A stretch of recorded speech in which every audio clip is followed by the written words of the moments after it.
De la fermeture des écoles, des universités, des instituts supérieurs, officiels et privés, sur l'ensemble du territoire national, à dater de ce jeudi 19 mars 2020, pour une durée de 4 semaines. De suspendre tous les cultes pour une période de 4 semaines à compter de ce jeudi 19 mars 2020. De suspendre les activités sportives dans les stades et autres lieux de regroupement sportif jusqu'à nouvel ordre. D'interdire, toujours jusqu'à nouvel ordre, l'ouverture des discothèques, bars, cafés, terrasses et restaurants.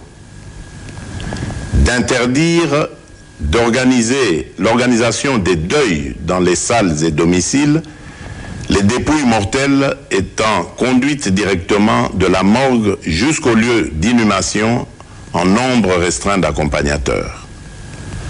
De prendre en charge aux frais du gouvernement tous les cas testés positifs sur l'ensemble du territoire national. Je voudrais vous rassurer que la durée de ces mesures pourrait être modifiée dans un sens comme dans l'autre au regard de l'évolution de la pandémie. Congolaises et Congolais, chers compatriotes, l'heure est grave. Je suis conscient que les mesures que je viens d'annoncer pourraient paraître impopulaires pour certains, mais il s'agit d'une urgence sanitaire mondiale.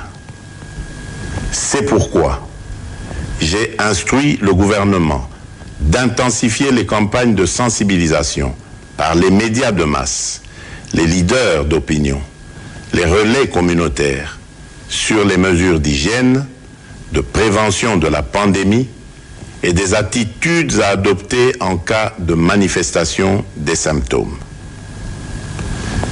Mes chers compatriotes, pour terminer, j'en appelle à la cohésion et au sens civique et patriotique de toutes et de tous.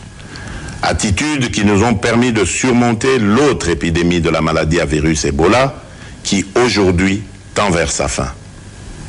Enfin, je demande à toutes les confessions religieuses d'être en union de prière, d'implorer la miséricorde et la grâce divine en faveur de notre pays et du reste du monde.